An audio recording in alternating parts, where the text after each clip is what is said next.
Hey there, Michael here. Got my bad dog coffee. Good stuff. Got my pen and my tablet, and I'm going to talk about verbs acting up as adjectives, nouns, and adverbs. This is confusing to students, even students who are native English speakers. They don't realize what's going on. They use these words all the time. Non-native speakers have a lot of trouble learning about this because it just look on it like, wait, that's a verb. What is it doing? No, it's actually an adjective. But here's the thing about those verbs is that those verbs retain, even though they're acting as a noun, adjective, adverb, they retain their verbiness, which means they give us an indication of action, a state of action, and they can have an object of the action, for example. And that's kind of weird. So it helps us really sort it out and understand how to identify when the verb is acting as what we call a finite verb, and which is an action verb, has a subject, has an action, or when it's acting as a non-finite verb, which is a verb that does not have a subject. So let me go to the tablet here and let's go through this. So I mentioned finite and non-finite verbs. We're dealing with non-finite verbs and the verbiness that they retain acting as adjectives, nouns, and adverbs. So let's first figure out what a finite verb is. A finite verb has a subject, so it's an action. I go, you do, they see, we sing, right? These are all subject and verb. A non-finite verb does not have a subject, okay? So it's acting as something else because nouns can be a subject, right? But they don't have a subject. Adjectives and adverbs don't have subjects, right? They modify, they change the meaning, add to the meaning, qualify the meaning of something else.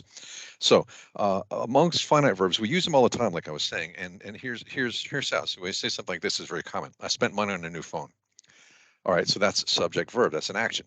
My old phone, but I might say why? Because my old phone was spent. Wait a minute. There's no subject to spent. I don't see an I spent. My old one, subject, verb. This word is actually acting to describe my old one, right? It's the adjective complement of one, which tells us that our phone, the phone I had, was all used up, by the way, which is another what we call participle adjective. We'll deal with that down here. And then I might say something like this: spending money on a new phone is very annoying. Well, wait a minute. I'm not saying I am spending money on a new phone is annoying. I'm just saying spending money. So this is actually acting as the subject because I get rid of this prepositional phrase, spending what money, that's the object of my subject, spending is money is annoying. So here I have a noun, here I have an adjective, here I have a verb. And by the way, these are irregular participles because we do this all the time. I say I buy, I bought, but we more commonly we think of these verbs ending in the ed sound. So if I play and I played, right? That would be the regular way to show what we call the simple past. And then we generally use the ing on all our verbs the same way, spending, playing, and so on and so forth. Okay, so we got that down. These are the way we use verbs. The same verb being used as a verb, as an adjective, and as a noun. Let's get into it a little bit further. So we verbs have a particular tense called a participle. So the present continuous is the ing form. I am playing, or the simple past, I played. So I'm playing soccer. I played soccer. Actually, I don't play soccer. I play tennis. So it can be, a participle can be a finite or non-finite. Finite, it has a subject. Non-finite does not. It's acting as just another part of speech. So amongst our non-finite verb forms, we have the present participle with the ing. That's acting as an adjective, or it's acting as a noun, something called a gerund, or I've heard it pronounced gerund. I'd prefer, like, if you've taken government class, gerrymandering or gerrymandering. I don't know which is right. I call it a gerund. My wife calls it a gerund. Okay. She wants a J sound. I want a G sound. No? Okay. Say it again. Gerund? She wants me to say gerund. Okay. How about gerrymandering? Not gerrymandering?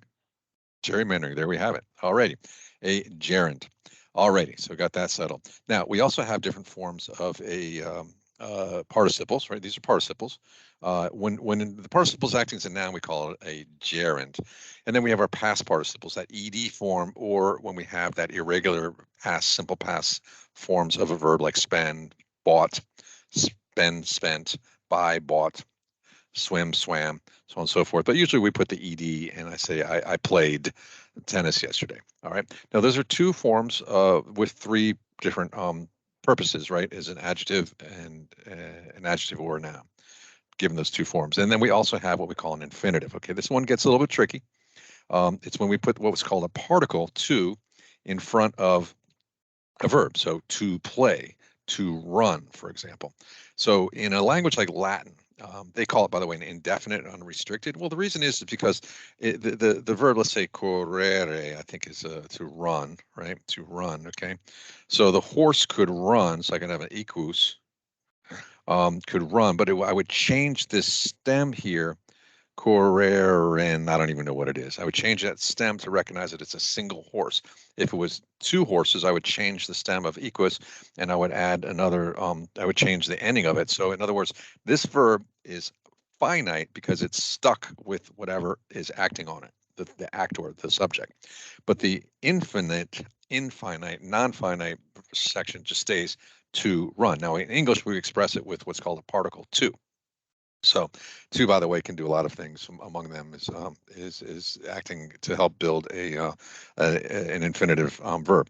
So, the thing about these infinitives is that they can be an adjective, adverb, or a noun, and we're going to see how that works. So, let's get into some examples of them.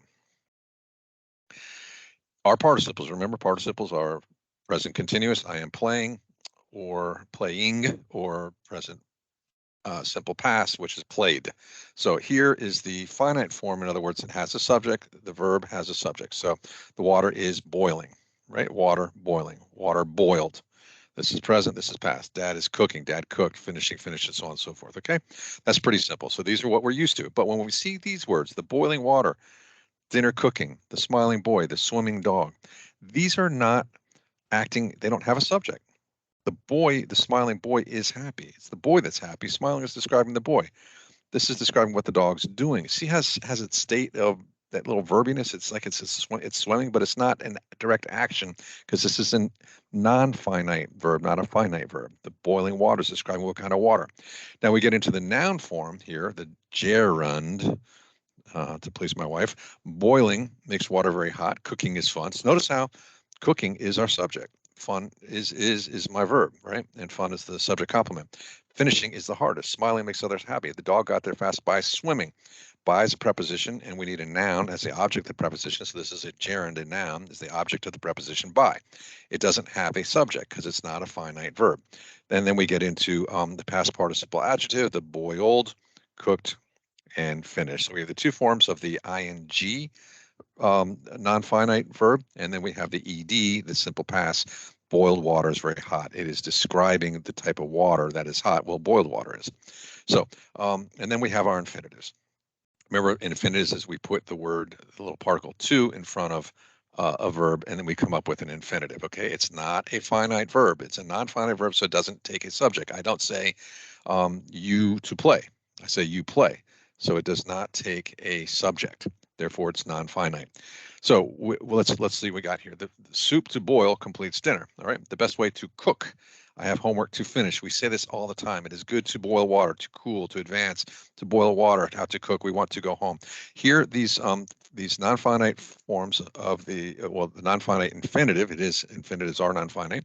These forms of the infinitives are acting as here an adjective, here's an adverb, and sometimes these are interchangeable. So, for example, I have homework to finish. It could say what I have, or it could be describing homework. We can interpret it as an adjective or an adverb either way, but let's not. These are modifiers. And these are nouns here. So to boil water makes it hot. I learned how to cook fish. We want to go home.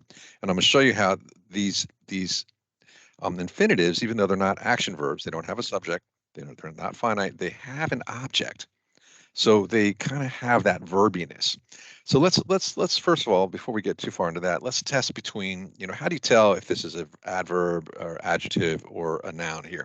Here's the way we can go about it. You can do this in any situation where you're trying to decide a noun from an adjective or modifier.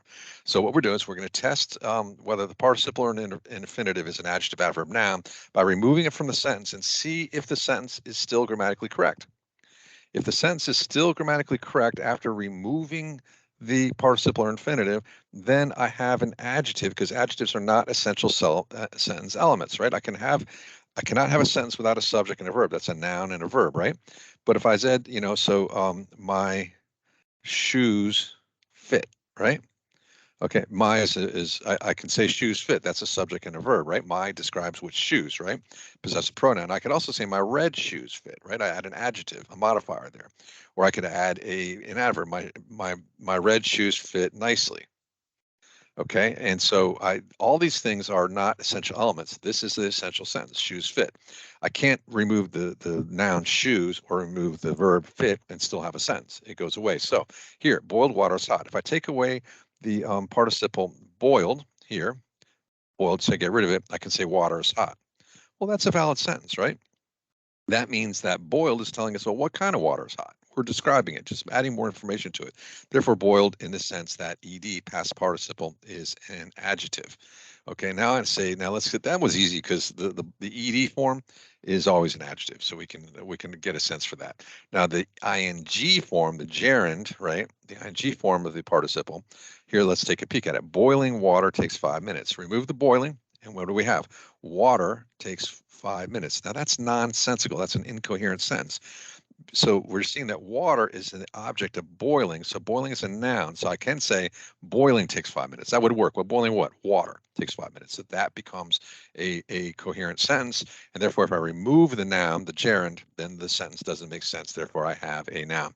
Same thing with infinitives. Okay, so if we take the infinitives, if the sentence is not grammatically correct, after I take it out, then it's a noun because nouns are essential sentence elements. And if it's still grammatically correct, then it's a modifier, an adjective or an adverb. Okay, so to boil water makes it hot. Get rid of to boil, water makes it hot. Well, that doesn't make sense, right? It's boiling that makes things hot. So boil is my subject. So boil is a noun. To boil is a noun. So to boil makes it hot. Well, to boil what? Water, because I could put anything in there. I could say to boil. Um, well, I don't recommend boiling gasoline. That gets pretty hot. Anyway, but water here is the object of what I'm boiling. That's how it has that verbiness, and it is a noun. It is the subject of my sentence. To boil makes it hot. So here, let's say I have homework to finish. Well, in this sense, I get rid of to finish, and I still have a valid sentence. Therefore, to finish is a modifier. I have homework to finish, and there, so it's an adjective, or we could also argue it's an adverb. All right, let's get a little further into this and see what I talk about the verbiness of non-finite verbs. Okay, so we're dealing with participle adjectives, gerunds, and infinitives.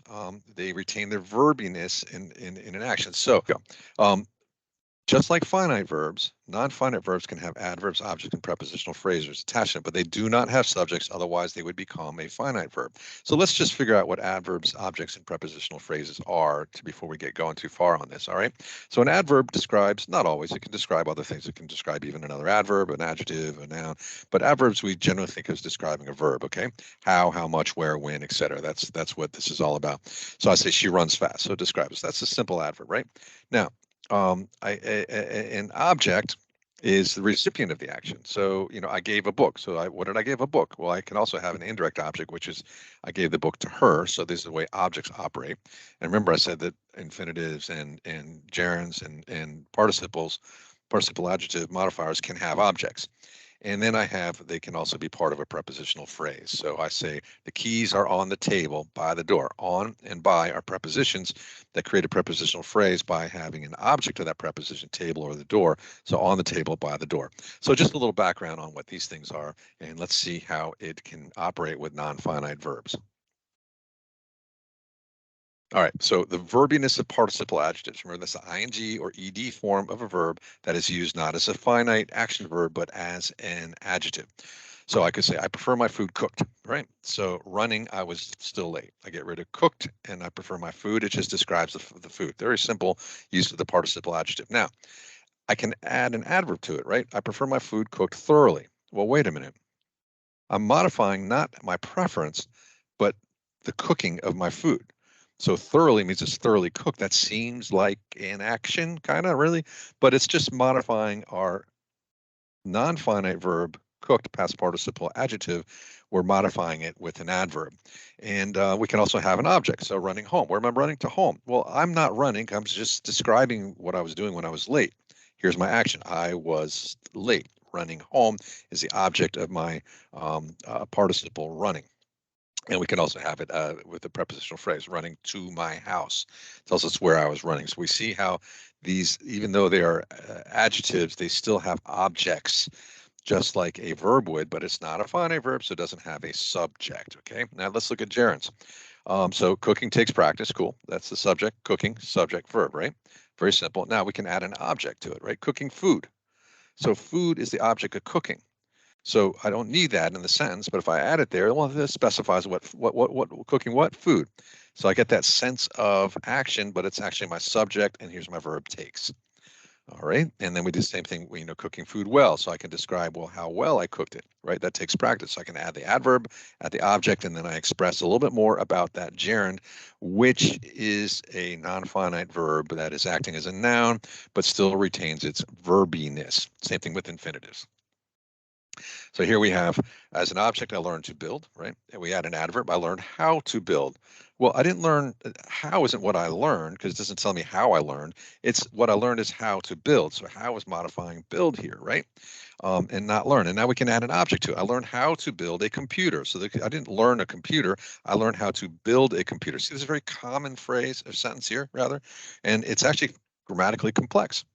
So I learned how to build a computer. So that's the computer is the object and the infinitive of the infinitive noun to build.